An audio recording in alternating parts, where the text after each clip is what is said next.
Hi guys, and welcome back to Macaroon. This video features 3 satisfying DIYs that only take about 10 minutes to make. Please note that this doesn't include the drying time because a few of these need to be left overnight. The first one is a squishy inspired by the Butter Holiday Edition album cover. I love this little snowman design and it's really easy to make your own. Start by mixing equal parts of white acrylic paint and PVA glue together. Then add a tiny bit of water until it has a smooth pouring consistency. I found this heart-shaped sponge from Flying Tiger, though you can easily cut a normal sponge into a heart shape as well. Then pour your acrylic mixture over it and make sure it's covering up all the areas on the sides. This is sitting in quite a large puddle of paint, so you want to carefully push it out of the way and then leave it to dry overnight. To make the nose, I'm using a tiny ball of air-dry clay.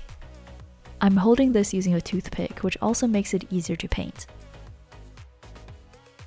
Once dry, cut off a small section of the toothpick like this. Push this into the sponge and then use glue to stick the nose into place. This method is a lot more secure than trying to stick the ball directly onto the sponge. Now just add the final details using black acrylic paint and your BTS snowman squishy is done.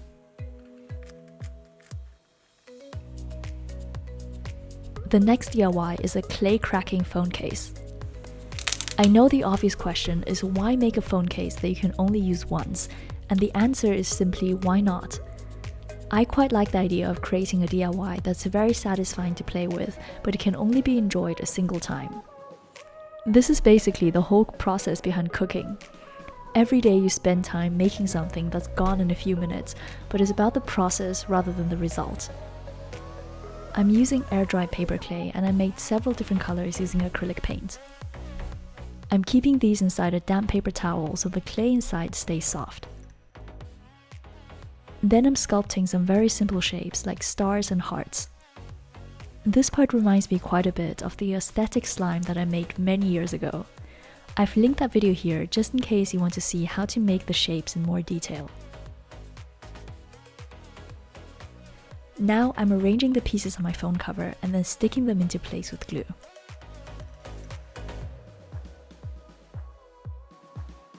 The secret behind clay cracking is clear nail polish.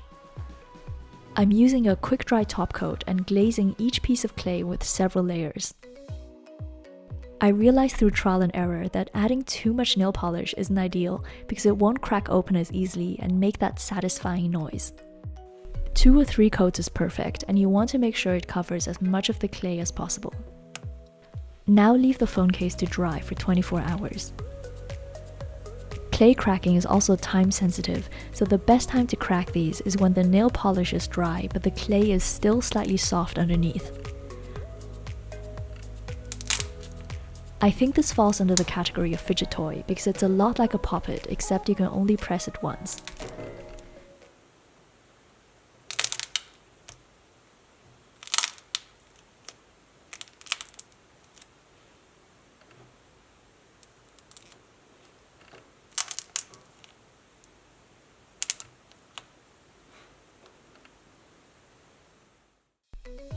The final DIY is based on one of my most popular tutorials, and it's a super fast, mess-free way to make slime. That one was uploaded almost 4 years ago, so I decided to remake it for all the new subscribers. I'm using a baby food jar this time, which is the perfect size if you don't want to use a lot of ingredients, and it's also easier to get the slime out. Prepare the jar by measuring out the height of your index and middle fingers like this. Then add on the height of your pinky finger. Fill the bottom of the jar with peel-off face masks or PVA glue until it reaches the first line. If you're using face masks, then you can also add a bit of water to increase the volume, but it shouldn't be more than 30%. Then add half a teaspoon of baking soda.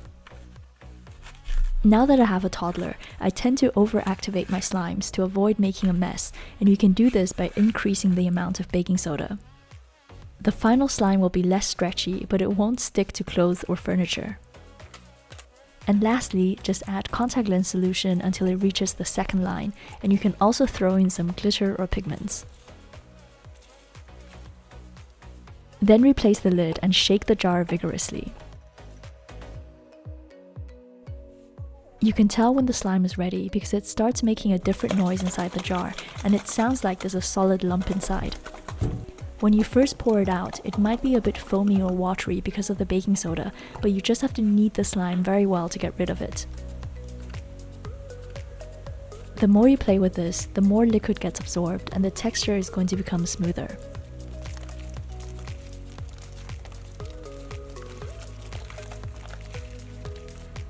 I used 2 different face masks here, so I had no idea the final slime would turn into a pearly lilac color. This method is quite fun if you like surprises, because you can mix all kinds of face masks with glitter together and then see how it turns out. I hope you enjoyed this video, and I've also linked a lot of other satisfying tutorials down below. I'm Joanna, thank you for watching, and I'll see you soon. Bye!